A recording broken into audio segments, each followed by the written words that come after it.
What's up, Wall fans, Common Sensors podcast consumers? Welcome to the video feed for episode 98 of Common Sense Sundays with Go Tell It to the Wall, hosted by me, your absolute favorite podcast host, the one and only Sean O'Rourke. And we've got a lot to get into tonight. We are starting a little later. I don't know if this is becoming a trend or what's going on here, but we're on the later end of the day yet again. And with all that being said, we got a lot of common sense to get to, so let's get right into it.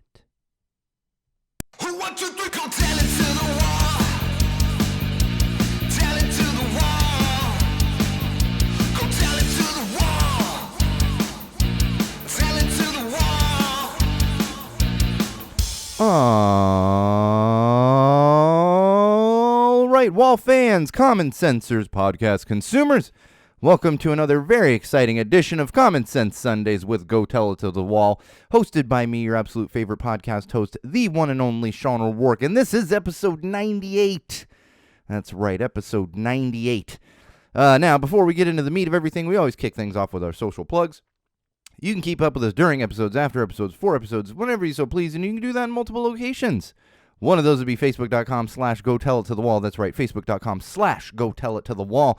Our official Facebook page, going to keep you updated on all happenings, new episodes when they drop, all kinds of great stuff. So if you're a Facebook user, you should be following the page. It's pretty much as simple as that. If you're not a Facebook user, but you're a YouTube user, make sure you subscribe to our YouTube channel, youtube.com/GoTellItToTheWall. That's right, youtube.com/GoTellItToTheWall.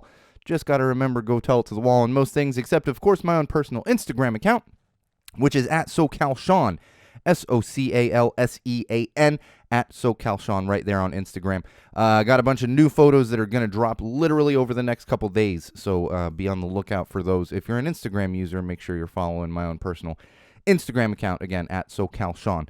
And then, of course, we have the official website, which is your one-stop shop for anything and everything relating to Go Tell It to the Wall, Common Sense Sundays, Go Tell It to the Brewery, our parenting playlist, our mental health Mondays, and, of course, myself, the one and only Sean O'Rourke. That would be SeanO'RourkeLive.com. Again, SeanO'RourkeLive.com. Make sure you bookmark that one. Check back often. You're going to find exclusive content that you don't find on any of our other social platforms. You're also going to find a link to our Patreon campaign. If you've never heard of Patreon, it is a great website that a lot of musicians, artists, and broadcasters use in order to gain support from listeners, consumers, whatever it might be. If it's something you'd be interested in, you can link directly from SeanO'RourkeLive.com. You're probably going to find some other musicians and artists that you're also into. So if you have the means to do it, support us, support others right there on Patreon. Become a patron of Go Tell It to the Wall. And if you don't want to do any of that, but you still want to support us, you can pick up some merch directly through our merch website, linked, again, right there from SeanO'RourkeLive.com. There is a merch link. It'll take you to our external merch website. You can order all kinds of great stuff on there, and they'll ship it out to you, so make sure you're doing that if it's something you're interested in. Or don't. Just keep listening. Really, that's the most important thing, is listen and share. But if you've got, you got a few extra bucks sitting around, pick up some Common Sense merch, or maybe help us out on Patreon. All right, a little update from last week. The entire family is now officially out of health and safety protocol.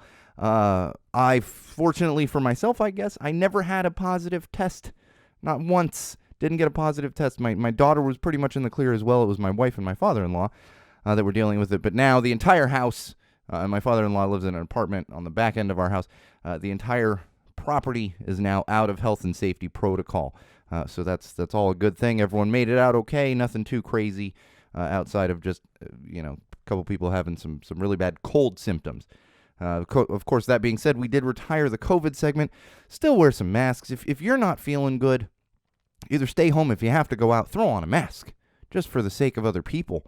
I always keep this in mind, not only because it's just kind of a smart thing to do, but I end up around a lot of touring bands, and I don't want to be that guy that suddenly ended a tour for a band because the entire band got COVID or had to, postpone shows, whatever it might be. So just keep those things in mind. You might be interacting with someone that cannot afford to lose time and stay home with COVID. So if you're not feeling good, even if maybe you don't have a positive test, again, stay home, but just throw on a mask. If you're going to go out, try not to spread those germs to everyone. It's still going. Fortunately, we're doing a lot better than we were when Common Sense Sundays began, but we're still not completely out of the woods. As you can see, my family made it almost 3 years. None of it in the house, and we had to deal with it there finally after almost 3 years of avoiding it. All right, all that being said, let's get into some digital trends here. This is the happenings on and off social platforms. Twitter. Oh God, I'm going to talk a little bit about that, but some of the things trending that I find interesting and think most of you out there might find interesting, and if you don't, there's always next episode to find some interesting things. So Disney influencers. This is a thing. If you haven't heard of this, I always finger quote the influencers thing. We got whatever influence. I can't even think of. But we got these Disney influencers. These are people, that are creating social content, creating content mainly, a lot of it, all of it based around Disney, but a lot of it in the parks. If you've been to Disney parks over the past few years, you see these people.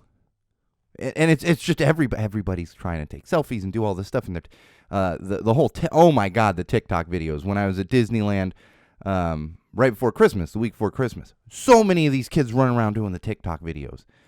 But you have these influencers, in finger quotes, that are really kind of annoying the guest experience at Disneyland, if that's even possible. Because if you've been to Disneyland or Disney World lately, you know that the experience isn't like it used to be. You're shoulder to shoulder with people. It's going to take you 2 hours to ride a ride. It's going to take you 3 hours to get some food. It's a whole thing, and I'm exaggerating on the food. You order through the mobile app, but there's only so much you can do as far as waiting for rides and walking down Main Street. It's crowded as hell. So then add in people that are breaking minor rules, that are using selfie sticks, just running into people, doing a dance in the middle of a crowd of people just because they think they're going to get some likes on a TikTok or whatever. Well, it's really coming to a head, and we had one specifically that I want to talk about. This was an influencer. I don't know if we've actually gotten her name, but dressed up, and this was either I'm not sure if it was Land or World, so California or Florida, but it was in front of the castle. Both parks have a big castle, and this is a young lady wearing like a mini outfit with mini ears and like a red dress and whatever, and holding a Mickey Mouse styled cake with a sparkler in it. Now, even if you're not aware of the fact that Disney does not allow you to bring fireworks into the park, this would include sparklers. We can debate how innocent sparklers are and how much less dangerous they are than other fireworks. Either way, they're not allowed. Common sense tells you that. You're not supposed to be bringing that stuff into sparklers sticking out of the cake. Crowds of people walking by, trying to get by as she's posing for photos in front of this fucking castle. And this is just one example that's come up recently. And it's gotten to a point where Disney is now contemplating banning influencers from doing these kind of things. And to me, it makes complete sense. They've had to ban selfie sticks on certain rides and all this other stuff. They've really worked around letting people do what they want to do for their own content, finger quotes again. But it's getting to the point where it's just an annoyance. And in fact, we've seen instances of influencers coming out and saying things like, well, Disney should pay me for these videos that I'm shooting because I am helping to promote Disneyland. Do you think fucking Disneyland needs help promoting? Have you been there? It costs $3,000 to take your family just into the park, not even counting food or anything. And people are still going in droves. You got to get a reservation to get in. They don't need your fucking help, influencers. They're doing just fine. All you're doing is affecting the experience for families that have paid so much damn money to go into this park. So knock it off with the influencers at Disney. You want to do a little, that's fine, nothing's wrong with taking some photos or whatever. But when you're disrupting crowds and all kinds of other stuff, you're bringing fireworks into the park, insisting that you are driving, that's the one that I genuinely laugh every time I think about it. There are these influencers that say, well, I'm helping to promote Disney. Really? Oh yeah, because Disney needs help. Disney prints fucking money, guys. Come on. All right, let's move along. Speaking of idiots like influencers, the GOP Twitter, this is the Republican, their official Twitter account. It's not like I follow their Twitter account, but once in a while it comes up, and guess why? Guess the reason it usually comes up is a tent pole of common sense here at Go Tell It to the Wall, and that would be hypocrisy. And one of the most recent tweets from the official GOP Twitter account, and I'm paraphrasing here, was something along the lines of American workers want their fair share in wages, but that's not possible in a Biden economy or something like this. I don't get into semantics and policy and everything when it comes to politics. What I do get into is the common sense and the right there in front of your fucking face stuff. It takes a 2-second Google to see that the almost entirety of the GOP in Congress voted against a federal minimum wage increase, whereas the majority of Democrats voted in favor of a federal minimum wage increase. It's as simple as that. But we still have people in this country and probably around the world that look at, oh my gosh, look at Biden's economy. They're not raising the federal minimum. They tried.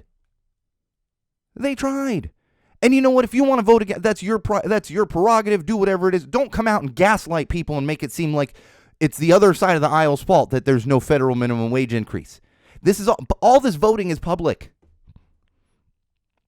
But we let things like the GOP get away with it on Twitter for no reason. Call it out. It's unbelievable. We're just at the beginning of another election cycle, and specifically a presidential election cycle. We're going to talk about this in mental health. Do not be gaslit. Always fact check. It's as simple as that. It takes 2 seconds. Just look up the congressional vote on federal minimum wage increase. It shows you the numbers right there. It's public information. But people still fall for it. It's utterly amazing to me. Oh, and the Twitter complaints daily. Speaking of Twitter, I've been kind of not making fun, but in jest, like people, oh my God, Twitter's dying, and what are we going to do? And it's like the death of a relative or a pet, something like that. And it's like, all right, calm down. I have finally gotten to the point where it is becoming difficult for me to use Twitter. We get a lot of complaints about the algorithm. I don't even understand the new format. And I get the complaints about that. Everybody complains about algorithms for any social site. Trust me. We have a podcast and a YouTube channel, and we do all kinds of stuff. I do photography. I deal with Facebook and Instagram on a daily basis. The algorithms do become frustrating. I get it. But it's just not something that anyone's ever going to understand. And now everyone's trying to kind of cheat the platform and switch things to private and all this other stuff. But the thing that's gotten me is they've added this extra tab. Because for me, I'm not a tweeter. I don't really put out much content once in a while. And usually it's something harmless related to sports, or I'm retweeting somebody that about something pretty harmless. A lot of people's fire and brimstone on Twitter. It's not that way for me. I will go and read the comments. I am a drama-free person, but I enjoy reading other people's drama at times, depending. If I've got a little time and I'm sitting having a beer on the couch, I might be reading some arguments. But outside of that, I get information from it. But I've hit a point where I'm seeing the same stuff twice or more, which doesn't make any sense to me. We can all, say algorithm doesn't recognize it. I'll be just scrolling through, and I'm like, didn't I just see that a minute ago? And now we have this extra tab. I don't even understand what's happening. So I get the complaints to an extent, but I think it's never going to end because they have this monopoly on everything. So unless somebody can come out with a comparable platform to Twitter, which is possible. I mean, Vine died on the vine. That was popular for about 5 minutes. Now TikTok is popular all over the place. Speaking of TikTok, you got to love all the people. And we're going to talk about that thing too, the balloon in the room. That's my favorite thing. Oh my God, there's a Chinese spy balloon over the middle of the United States of America, and they're doing a fucking TikTok dance. And it's like, so you're worried about a balloon? But you're using TikTok and just all right, hey, do you. Whatever's your prerogative, I guess. All right, Twitter. All right, and I'm going to leave you with a funny one. You could argue if it's sexist or not, but I think it's just a funny one to search. It's a hashtag that's trending right now. Hashtag when men are left unsupervised. Yes, it's a little stereotypical, but we can all agree that these things are funny. Comedians have made careers off of things like this. And that's always the joke when, leave the kid home with dad. And if you've been a longtime fan, you know that I am not in favor of the mother-father difference. There's the old story about the Mother's Day cards and how a woman who worked for one of the greeting card companies insisted that I needed a Mother's Day card.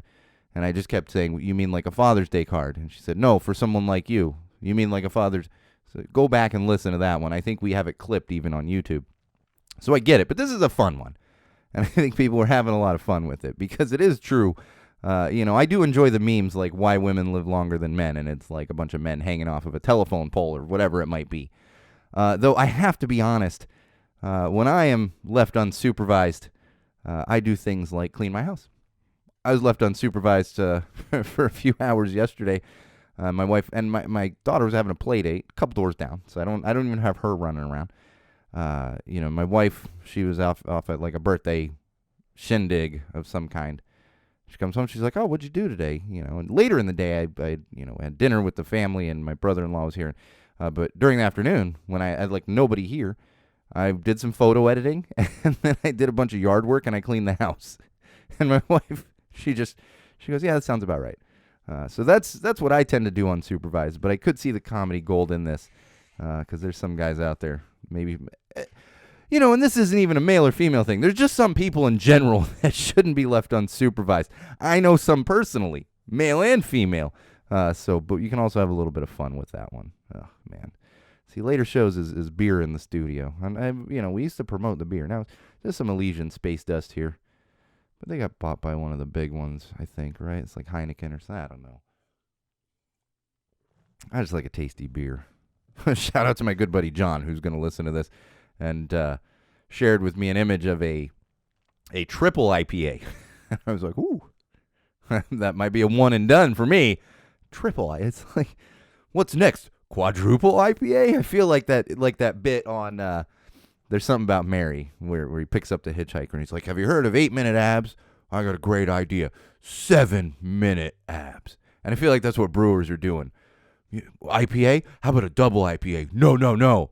What if we go triple IPA? That being said, I heard it's very tasty. I'm looking forward to drinking it, and I will enjoy a triple IPA. It just always cracks me up because these craft brewers are just always trying to one up. And we've hit a point where they're either making it more hazy or they're making it more double, triple, quadruple, like hoppy. But the Elysian's a good go-to. Space Dust, even with them being bought out, it's a nice little go-to. It's tasty. Well, let's talk some mental health. I don't have anything too serious to get into, but I just, with as I mentioned, with the election cycles coming up, specifically presidential election cycles, and we're already seeing this start to ramp up. You got that asshole down there in Florida fighting with the other asshole down there in Florida already, and it's gonna be a long couple years of that shit. But it can be brutally stressful, and I've talked about this previously a couple of times. For some people, politics is like sports. They're like, yeah, I'm going to wear my Make America Great hat again. Or, I'm going to wear this Bernie shirt or whatever it might be. And it's like cheering for a sports team. And that's how it is for middle-class white people. Middle-class and above white people. Well, you got to remember in this country, we have a lot of minorities.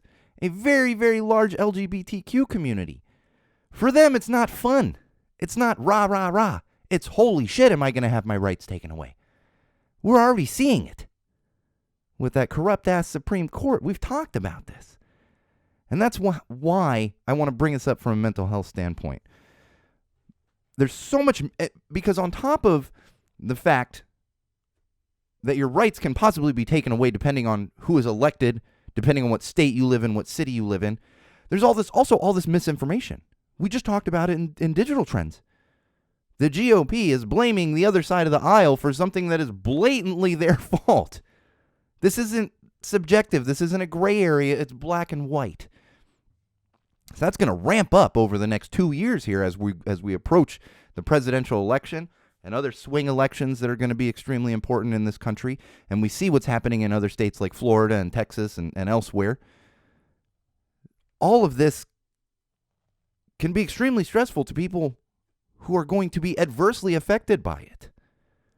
I say this more often than I really would care to, and I wouldn't argue this with somebody that lives in another state. I'm thankful that I live in the state of California on almost a daily basis. If you're thankful that you live in Texas, good for you. I'm not going to sit here and say that California is better than it is for me, but I'm not going to sit here and argue with somebody that loves living in a state like Texas or Florida, whatever it might be, that my state is better. I will say, without a doubt, that I could not live anywhere else.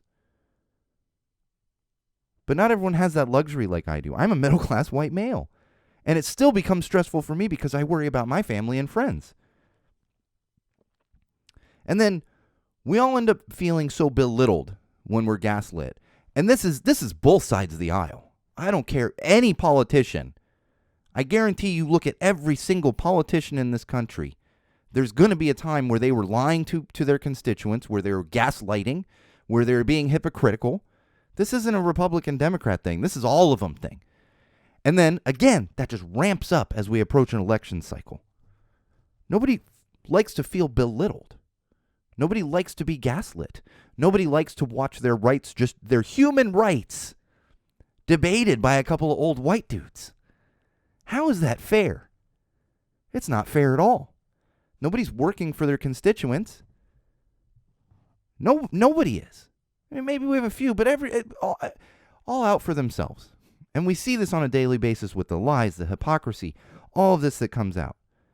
And knowing that most of these politicians don't have your best interests at heart. Even me as a white middle-class male, I know that many of them don't have my best interests at heart.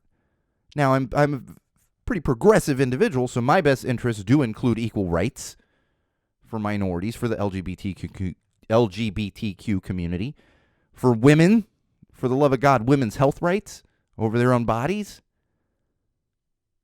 These are all important things. And they can take a toll on you mentally. I can't imagine. There's so many things I can't imagine. I can't imagine being a woman and having my health rights taken away. I can't imagine being an African-American male or female raising an African-American son. That's so got to be so terrifying. I'm terrified having a white daughter. I can't imagine what it's like when we see police brutality, blatant racism. Imagine the mental toll that it has on people from those communities. If you're a listener to this podcast, you have a compassionate heart, at least to an extent. But if you're in that same category as me, it's you know how bad it is. Just imagine how much worse it can be if you have to deal with it on a daily basis. It's also important to use your energy. I come in the studio, I yell at a wall. I don't debate people online. I mean, once in a while I debated that person that swore Kirk Cameron didn't hate gay people. It's like, it's right there. You know, once in a while when it's so obvious, I'll do that, you know, and maybe retweet that GOP tweet and be like, with a screenshot of the voting totals. So we do have to fight against it, but you also need to be smart about where you use your energy. Because even if you don't fall into one of those categories that literally are at risk of having rights taken away, you need to recharge. Fight the good fight, but then recharge.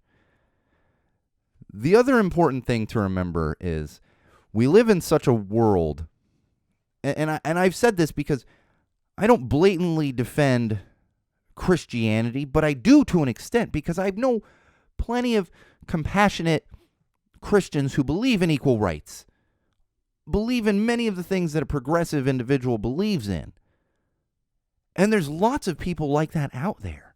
The problem is the loud ones are the ones that are Christian nationalists and want to take away rights and don't believe in trans rights, don't believe in women's rights, want to use a Bible to dictate laws.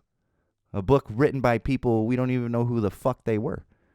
Matthew, Mark, Luke, and John, those were apostles according to the Bible.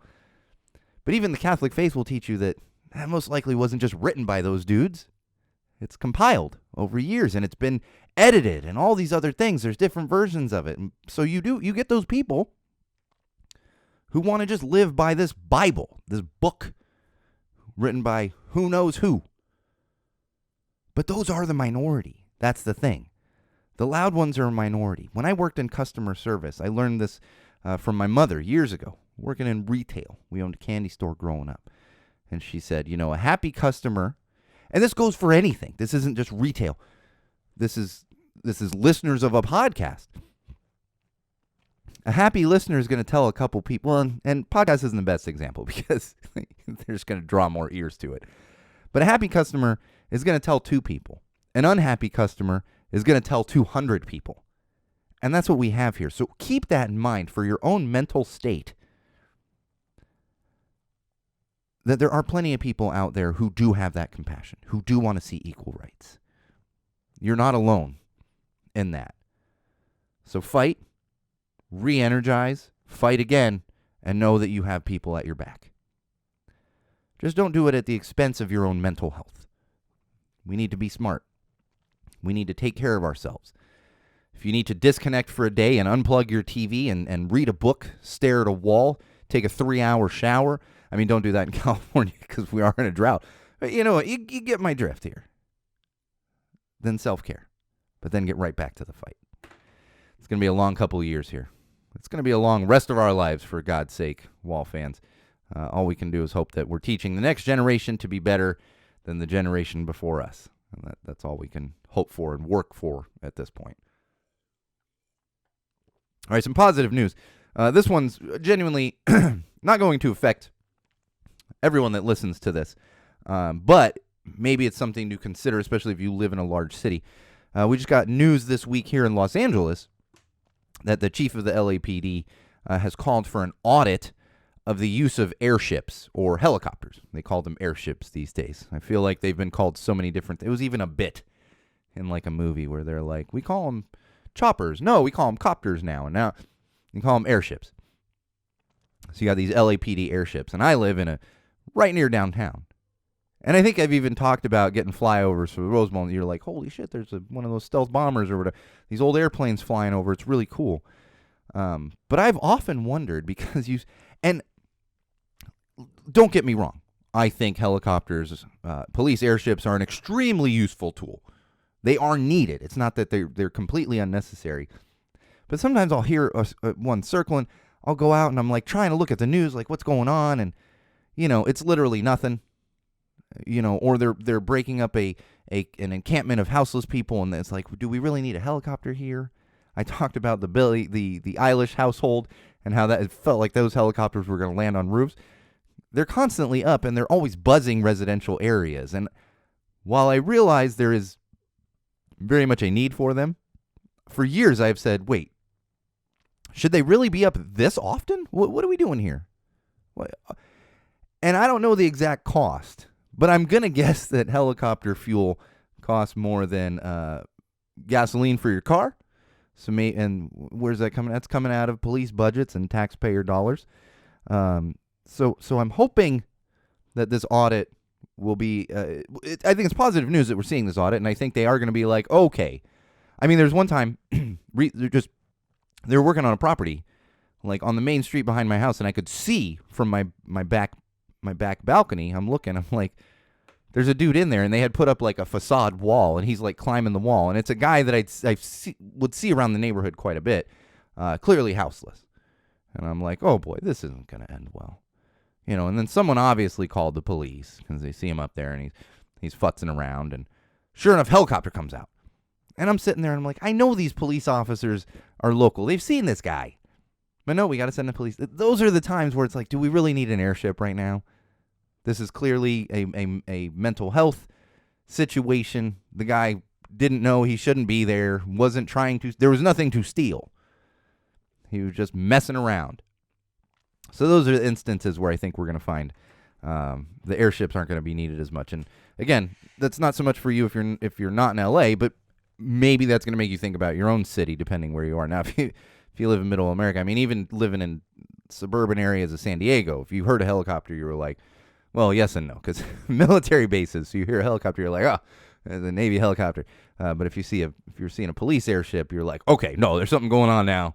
Or we got a fire in the hills, or there is something going on because they're not just flying around, those residential areas. So it all kind of depends where you live. All right, let's talk some parenting here.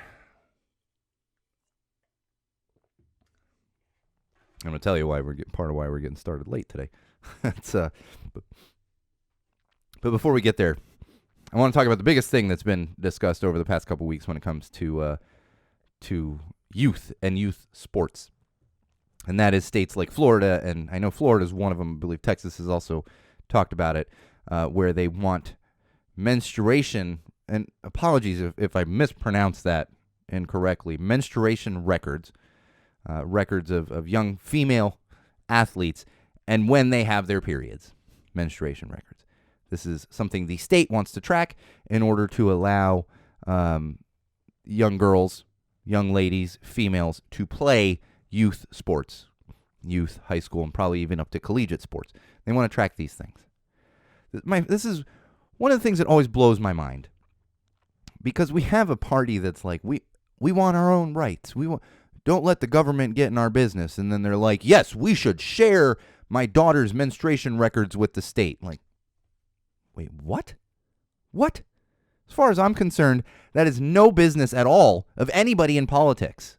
This is yet again infringing on female health rights for youth athletics because they're trying to fight transgender rights. And it's utterly ridiculous. I would love to see somebody call me or come knocking at my door and asking for that information on my daughter. See what happens. Again, I can't imagine any parent supporting this. Would you just give that information to the government? Your doctor? Yeah, sure. The government? No. That wild, crazy son of a bitch down there in Florida. And this is yet again why I'm thankful I'm in California, because I know California wouldn't even attempt something like this. And if you're in favor of it, good for you. Reevaluate your fucking life choices. Jesus Christ. I've got fireworks going off somewhere, and that happens often in the neighborhood, but I heard them before I came in the studio. It's got to be something going on at the Rose Bowl. That's where I'm hearing. I don't think there's anything going on. I'll hear Dodger Stadium fireworks and Rose Bowl fireworks. That's got to be the Rose Bowl. I know there's a NASCAR race at the Coliseum. I laugh because I actually watched it for like 5 minutes. I'm like, Jesus Christ. I don't want excuse me. I don't watch much car racing. Once in a while, if like the Indy 500's on, I watch it. But they're on these big tracks. The Coliseum is not. It's like this tiny track, and I did watch it for like 5 minutes. I'm going, holy shit, how fast are these cars going to do 180 miles an hour? Just turning? It's crazy. So anyway, I get tangented there. I don't think it's the Coliseum. There must be something going on at the Rose Bowl. Who knows? It's probably a concert or something. I mean, we're not in college football season, but they get a lot of concerts around this time of year. Probably should have looked it up before I came into the studio. Then I could have been like, oh, those fireworks are for Beyonce at the Rose Bowl or something. I don't think it's Beyonce. It's Grammy night, actually, so it's probably not even a concert. I'm going to get into that, too. Anyway, had a better kid than a sick kid yet again. Like I said, we got out of health and safety protocols, but any parent out there can relate to this. So on Friday, my kid gets up. She's fine. She's been feeling fine all week. No COVID, she's feeling fine. And apparently had a little stomach bug and had a little throw up action at school. Had to come home. And it was definitely one of those like 24-hour bug things, you could tell. And like nobody else got sick. And apparently we talked to the mom of one of her friends, and she was like, oh yeah, my daughter had it, a few days ago. Nobody else. It was just kind of a stomach bug. And I could tell that it was actually bad, because sometimes my daughter should be like, I don't feel good. Can we just watch TV at like noon on a Saturday? Or I'm like, no, we don't watch a ton of TV in this house. But she really doesn't feel good. So I laid her down on the couch and like, here's some Pedialyte. And I'm sitting there with her. My wife had to get into here, and she's working in here. She's still home, but she's using my studio to work. And I put on TV. I was like, I can tell she's not feeling good. Like a couple episodes in, she turns to me. She's like, Daddy, can you turn off the TV? And I went, sure. And she was so tired and didn't feel good that she was like, turn off the TV. But like I said, I know, and luckily she was better. Like later that night, she was feeling better. And the next day, she's like, I'm great. But I know many parents can relate on that, because sometimes you're like, are you really not feeling good? Or, and like I'll get into it today. We go to this birthday party today, and she's, and her friend comes running over. She's like, hey, Zofia says she broke her ankle. And I'm like, okay, well, she didn't break her ankle. I'd hear a lot of screaming, and I go over there, and she's at the side of the bounce house. I'm like, what happened? She goes, oh, I twisted my ankle. I was like, are you okay? And she's like, yeah, it hurts a little. I was like, let me see. It's not swollen or anything. And another friend jumps in the bounce house. She's like, I'm okay. And just bends down. I was like, well, clearly you're okay. But, other parents can relate on that. You never know for sure. But on that particular day, I was like, yep, she's sick. she don't want to move. Checking the temperature, all that good stuff.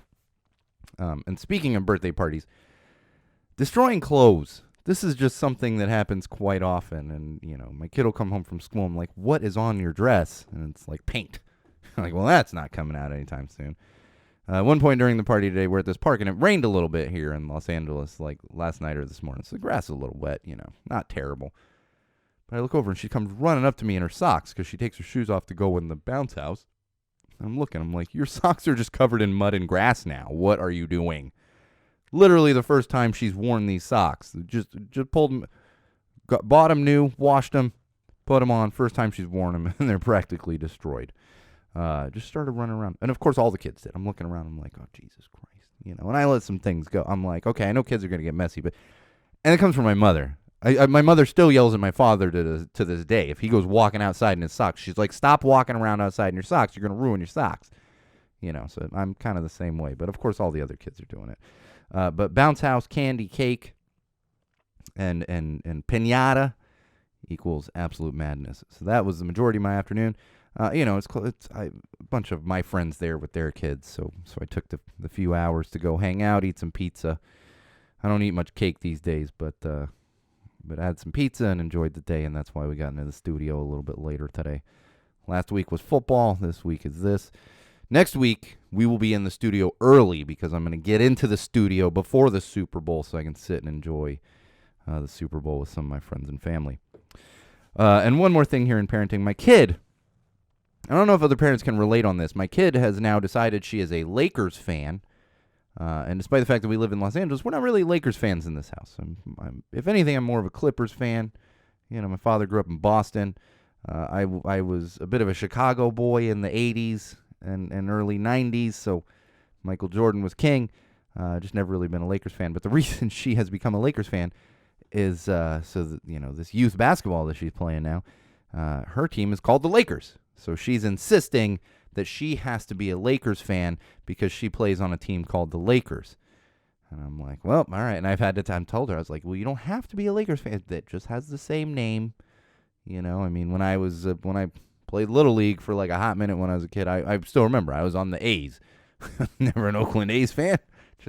But apparently that's what the kids do these days. And she's a bit of a Lakers fan. And I can't think if there's a team worse. There's no team I really dislike. When it comes to basketball, if she starts playing t-ball and they put her on the Yankees, then we're gonna have a problem. Like no Yankees, no. But it's an interesting dynamic. She sees Lakers, and then of course there's lots of we live in Los Angeles. There's lots of Lakers fans around here, so just it's inevitable, bound to happen. I've always been a little terrified that my kid is going to go the opposite direction because that's what happens a lot of times. Even if you're not a sports fan, you've probably seen it happen, with your friends or family. There's a family that's like, huge Lakers fans. And then the kid, they have a kid that's like, I'm going to be just completely different than my family, and I'm going to be a Celtics fan. The Lakers-Celtics is a big rivalry. Or I'm going to, they're Yankees fans. I'm going to be a Red Sox fan. Or, especially like the same city. You get like a family that's Cubs fans. And, playing in Chicago, and then the kid's like, no, I'm going to be a White Sox fan. So I've always been a little bit, not terrified, but I'm hoping that doesn't happen with my kid. Now, she is a Patriots, Dodgers, Bruins are her absolute favorite hockey team. So I think we've gotten past that, which is the most important. And she does like the Patriots. And I love the Dodgers, too. So she likes the Red Sox and Dodgers. So far, we're okay. But if we keep this up, I might have to end up being a Lakers fan. Had a damn dog barking in the background. That damn dog. Got him groomed the other day, and apparently I was doing something else around the house. Just to get tangented here for a sec, as we're talking the end of parenting here. Got him groomed the other day, bring him home. I'm doing something else around the house, and my wife comes out, and she was working in the studio, and she comes walking out, and she's like, so he came running in, jumped up on my lap, and promptly threw up on the desk. Like, literally threw up right here, right in front of where now, obviously, it's been cleaned up a few times. Because not only did my wife clean it up, but whenever I am coming back into the studio, my extra neatness comes in, and I do wipe it all down, extra clean, make sure there's no funky spots there. You don't see any funky spots on this desk when you're watching the video feed. Now, if you're looking at pictures, you see a bunch of Girl Scout cookies in the background, but those don't always come out right away. Anyway, now that we've gotten tangented on parenting, let's move it along to some common sense here. So the balloon in the room, the Chinese spy balloon. Yeah, talked about all week. I will say the memes were gold. Just gold. And then, of course, nothing but finger pointing from everyone. But the memes were funny. What I will say, some of the funniest stuff is, and from what I could see, this came from a certain side of the aisle, and that certain side of the aisle really likes guns, so you can figure out where it was. But we're talking politicians. These people are paid to make decisions that affect our lives. Posting photos of themselves with guns outside and pointing them to the air and saying, let me take care of that Chinese spy balloon. I don't know a ton about guns, but I can say that Chinese spy balloon, finger quotes, because we don't know what it was just yet, was about 66,000 feet in the air. You cannot shoot a bullet from a handgun. We're seeing handguns.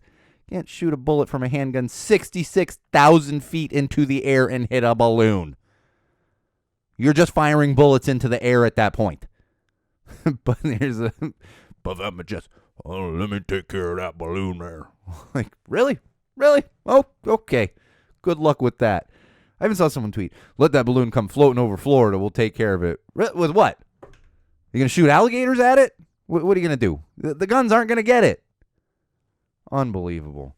That's all we talked about all week. And, of course, now it's been shot down. Everyone shut the fuck up. And like I said before, what's this Chinese spy balloon doing 66,000 feet in the air? And they're probably making videos of it on TikTok. And they're like, I don't want China to have my information as I'm giving China all of my information right here on my fucking handheld phone. Jesus Christ, people. Blows my mind every time.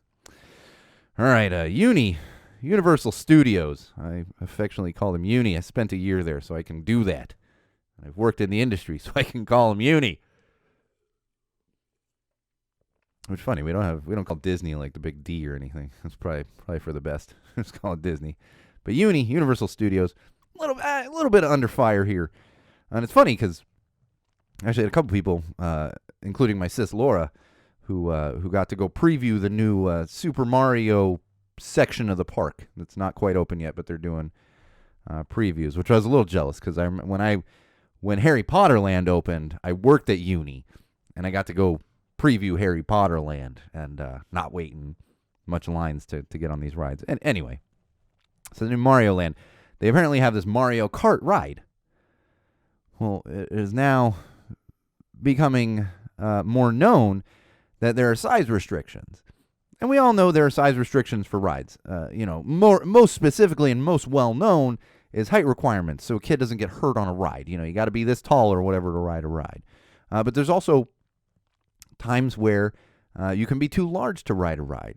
For those of you that don't know this, years ago, and we're talking, 10 plus years ago now, Disneyland, they redid all the boats, new boats for It's a Small World, to accommodate larger park visitors because the boats were not floating as well. So there's certain ways to get around it. But apparently, with this Mario Kart ride, there is a waist size limit. You could say, okay, so this with airplanes and stuff. Like, all right, you have to have two, whatever it is. But the limit, the maximum waist size for this Mario Kart ride is 40. 40. A waist size of 40. The average male waist size in this country is something well over 40, first of all. And I'm not going to sit here and say that I am an extremely thin individual, but I have a 33 size waist. 33. Like, I'm getting a little close to not being able to ride this thing. And I'm not a very skinny individual, but I'm not a very large individual. I'm just going 40. Like, we couldn't have thought this one through. I can understand to an extent. We're below the average waist size of the American male in this country. So I think we're going to continue to see some backlash. And apparently they've I didn't know, and I've ridden it on one of the Harry Potter rides. They have a limit. It's the one where you're on a jib arm or whatever, and which broke down this past week. A couple people were hanging upside down. I remember being there on the preview night, and it actually, after we had gotten off, it broke down momentarily. If you've ever been to any of these amusement parks, you're gonna we're gonna close the ride for a minute. I mean, Indiana Jones at Disneyland is closed like every 5 minutes. But I remember walking off thinking, man, I hope someone's not just hanging upside down there. You just, you're like, ooh, that's not comfortable. But if you want to ride that Mario Kart ride, start doing some crunches. You want to be able to fit in there. I understand. Like I said, I get it with safety, but let's make them a little bit bigger, for the love of God. All right, NFL season scripts. I don't know if you've seen this. This is sports related, but it's utterly hilarious. If you know anything about sports, there's a former player named Arian Foster went on a podcast. And he claimed that when he was playing in the NFL, He would get to his locker like the first day of the season or whatever, and there would be a script for the entire season, a script like you have for television shows and movies and stuff, and it would say everything that was supposed to happen for the entire season. So, of course, I'm sure there's people out there believing this, but of course the majority of people did not believe it, and this is another one where the memes were gold. And we can argue bias. I get it. We've seen some bad refereeing in any professional sport where there might be some bias, and maybe the NFL or the NBA wants a certain team to do well, but they're not literally having a team tank. They're not scripting games. These games are actually happening. And the most important thing I want to point out is if the NFL was scripted, can you imagine Damar Hamlin of the Bills getting his script at the beginning of the season and going, holy shit, I'm going to have a heart attack and die on the field. Hope I come back from that. Give me a break, Arian Foster. No fucking way is the entire NFL scripted. And then, of course, all these memes are gold. They're just pointing out stuff like, because we had an instance years ago where a couple guys went in the NBA, went in the stands and started fighting people. And there's a great meme going on around there where people are like, oh, blah, blah, blah, blah, seeing their script for the season and getting ready to fight a bunch of fans in the crowd. Oh, give me a break. Common sense, right? I mean, jeez. But the memes, like I said, the memes have been great. But when I saw this, I immediately was like, can you imagine? Damar Hamlin's like, well, I guess I'm going to die at the end of the season. Like, I'm laughing because he's okay, but really? You're telling me that's scripted? That whole thing is scripted. Give me a break. Oh, Netflix password sharing.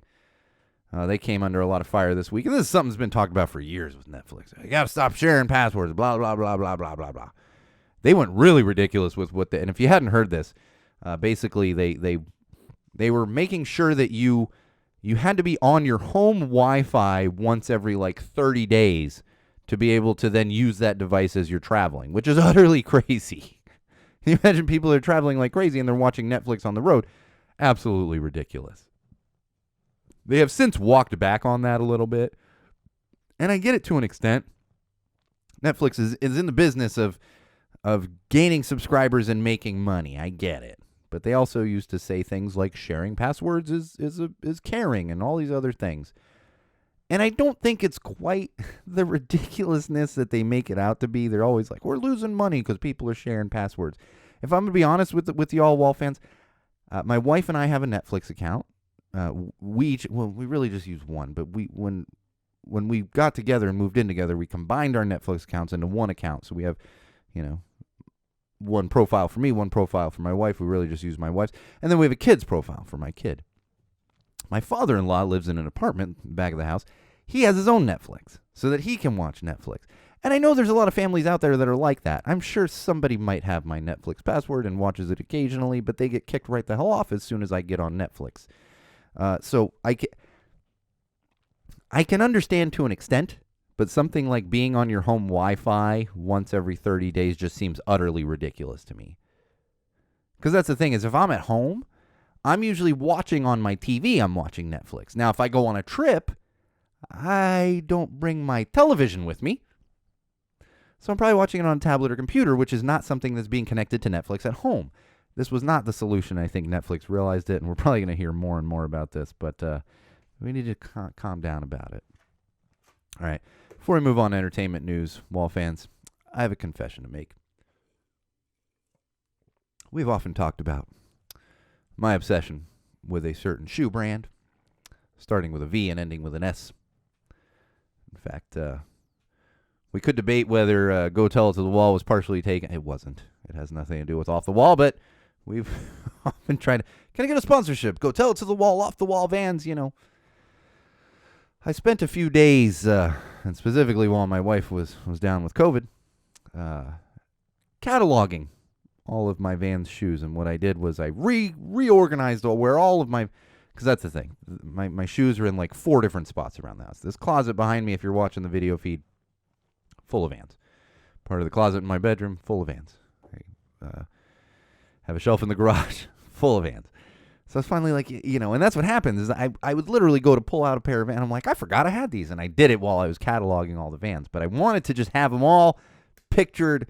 Bam. This is my neat freakness. I made folders for each type of type of van, shoes, and that's just part of how I live my life. And you could say that's ridiculous, Sean, and I say, you know what? That's something I wanted to do, and I finally got around to doing it. And we're obviously still over. We're in the triple digits of van shoes here, but it did also get me thinking. For those of you familiar with Discogs, which is a website, a service you catalog all of your vinyl. And I was like, why don't we have this? Like, Vans is missing an opportunity here where you can like catalog all your shoes and share it with people. Like, oh, look at the styles I got and stuff. Because that's the thing, is you just have so many different styles and colors and everything else. And I have some that are worth that are going for $200 on eBay that literally haven't been worn. So those might come out of the catalog soon at some point. But I just felt the need to confess that and share it with all of you because that's how far my obsession goes. And I wanted to be able to just look through and be like, okay, I've got to wear, black jeans and a collared shirt with a red tie. What color Vans is going to go with that? Because I don't wear a lot of dress shoes outside of my dress Vans shoes. I do own those as well. They're hard to find. Desert Point, if you can find them. They don't make them anymore. You got to buy them. You can get them new still, but you got to buy them elsewhere, not through Vans. All right, that being said, let's get into some entertainment news and wrap up episode 98 here. I'm gonna breeze through this because we're running short on time and I'm exhausted. It's late in the day and I still got to get all this uploaded. That's the thing. You watch this and you would think I'm like, until next time, and hit stop and then walk away and go start. Nope. So much more to do after that. Anyway, some entertainment news. There's a basketball player, Ja Morant, plays for the Memphis Grizzlies, out of Memphis, obviously. Quite the fun player to watch. In fact, I watched him play a little bit the other night. He's a decent player. We got some reports today that apparently, I believe they were playing the Pacers in Indiana, but it involved Ja Morant's entourage and part of the Pacers traveling party, and it involved reports of a possible gun and intimidation from Ja Morant's entourage, and some of the initial reports were absolutely wild. Just nuts, because you're like, are we really pulling guns on each other here? But the most important thing that I thought about was millionaires. We have millionaires arguing with millionaires over a goddamn game. It's a game. Calm the hell down. You're playing a game. You get paid a bunch of money to play a game. Don't take it anywhere further than the court itself. Now, there are a few exceptions. If you follow basketball at all, there was a dirty player who hit another player right in the junk the other night, and it was obviously on purpose. I'm not saying that should spill off the court and guns should be pulled, but I ain't mad at that guy for taking a swing on the guy hitting him in the nuts. But outside of that, let's calm down. You get paid millions of dollars to play a game. Don't try to intimidate each other off the court. Just leave it on the court, play your game, call it a day. For the love of Pete. Like, just unnecessary chest puffing. Like, yeah, here's a laser. Go look it up. I'm done with that. All right, Grammy Awards tonight. I barely know any of the bands, and some of the bands that I do know, I'm like, I don't care about this person at all. Apparently, Shotgun Kelly or Machine Gun Tom or whatever was wearing a suit that looked like a burrito. I did see that trending on it. But I think like the foil wrapper, I don't know. I don't care about this shit. I can tell you, apparently, something called Wet Leg won a Grammy. Now, I'm not going to throw stones from my glass house as you see the names of some of the bands that I truly love over here, but I've never heard of a Wet Leg, so I don't know what's going on there. I'm not much of an awards show person. When I was in film school and I worked at Disney and ABC, I'd watch the Oscars, but I don't care about any of that shit anymore. So it's not for me. If it's for you, go for it. Just not for me. It sneaks. I'm like, oh, the Grammys are nice. Let me mention that. And then like Wet Leg was trending. I'm like, what the hell is a wet leg? Apparently it's a band. I don't know. All right, a couple shows coming up. The All Right. Love those boys. Still working on a promo shoot for them. They are playing actually a free show at the New Scotland Yard Pub in Canoga Park. So if you're in Southern California, especially if you're in the Valley near Canoga Park, check them out on Friday. Again, there's no cover. They're going to go on at about 10:30. Their punk rock karaoke is also playing along with a couple other bands. I'm hoping to shoot up there and catch them, but I've got a crazy week going on, including getting ready for Saturday, and that's Aquabats and 2:30 at House of Blues Anaheim. I'm hoping to be shooting that one. I still got to hit up 2:30 and see if they're able to get me in on a photo pass. Either way, I will be there early. Might grab a bite at House of Blues before heading into that show. But as you know, I love 2:30. I'm actually wearing one of my newer 2:30 shirts for this particular episode. That one, sometimes it's just random. Sometimes it's on purpose. This one was on purpose because promoting their show coming up on Saturday. I believe tickets are still available. So if you're interested in hitting that up down there in Anaheim at House of Blues, find me there. I'll throw some stickers your way. Say what's up. Maybe toast a $52 beer because it's House of Blues. It's not actually that much, but it's close. But I will be there early. We had an excellent announcement from the incomparable Barstool Preachers. Been talking about them a lot with their new album coming out, new merch, new pre-orders, all that good stuff. And we kind of knew this was happening. I knew it was happening because TJ alluded to it, but it was officially announced this week. They will be playing a club show at Punk Rock Bowling this year in Las Vegas. They will be playing on Sunday of Punk Rock Bowling. This is by far the number one priority ticket I will be getting. And I better be getting a ticket. If I don't, then I'm going to be hitting up the boys to be like, yo, let me carry your gear because I run your damn page on Facebook. I need to be able to see you now that you're finally back to the States after, Jesus. They haven't been here 2019. Good Lord. It'll be like 3 years since they've been here, so I'm really looking forward to that. All right, and one last thing I want to talk about, Bassists Against Racists. Some of our favorite designers, clothing makers, bassists, they took January off. You may have noticed we didn't talk about Bassists Against Racists in January. They took a month off on new design, new artists, new pre-orders and everything, but they are back for February. Just this past week, announced the February artist and design, and it is Ryan Sin of the Distillers. Of course, as always, a fantastic design from the super talented Paul Smith of Zombie Teeth Clothing. And of course, this is all still the brainchild of Lynn Lee from Bad Cop, Bad Cop. Pre-orders are up now. It is February, so you have a couple less days to order because it is February. It's only 28 days. So make sure you get that order in before February 28th. If you're in the U.S. or Canada as well, you're going to order through Chaos Merch. If you're in Europe, and I think Canada can also order through them, would be TMOM Merch, TMOM Merch. Chaos Merch is with a K, K-A-O-S. Make sure you get your pre-orders in, and then those usually ship like the first week of the following month. I got to get my pre-order in at some point here before the end of the month, so make sure you're getting that in for the February Bassists Against Racists design. Again, featuring Ryan Sin of the Distillers. And that's going to do it. I'm getting close to, I got to get a new pen here. That's the thing. I was reorganizing for some winter cleaning. I got a stack of these for those watching the video. These red and blacks. These are my go-to notebooks, and I just keep going through them for all the show prep, and I got a stack of them sitting in this closet right behind me. I think I got to get a new one here soon, a new pen. My pens start to run out after a while. Highly recommend the Sharpie pens. They don't pay me anything. I enjoy a good Sharpie pen. These are good, and the Click ones are great. These are just good because they're a little lower profile, and I can wave it around while I'm doing things here in the studio. All right, all that being said, we should be back next week. Same wall place, same wall time. It will be Super Bowl Sunday, so we'll probably have the episode up a little earlier, just so I can enjoy the game and commercials and food with some family and friends.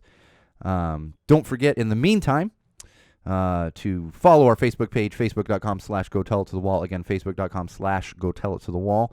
Or if you're a YouTube user, head over to youtube.com/GoTellItToTheWall. Subscribe to our channel. Get all of our lovely videos right there. And, of course, my own personal Instagram account, which is at SoCalSean, SoCalSean, at SoCalSean.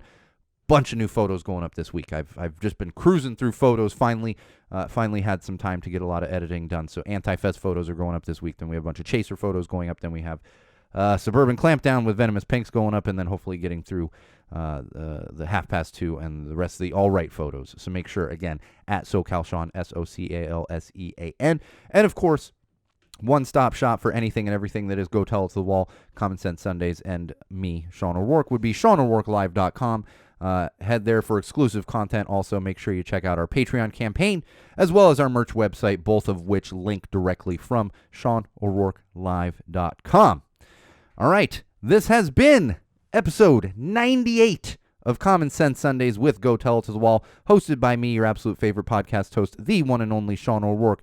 And remember, Wall fans, Common Sensors, podcast consumers, until next time, no matter what you do, no matter who you're with, no matter where you go, and especially no matter why you are doing it, always use common sense.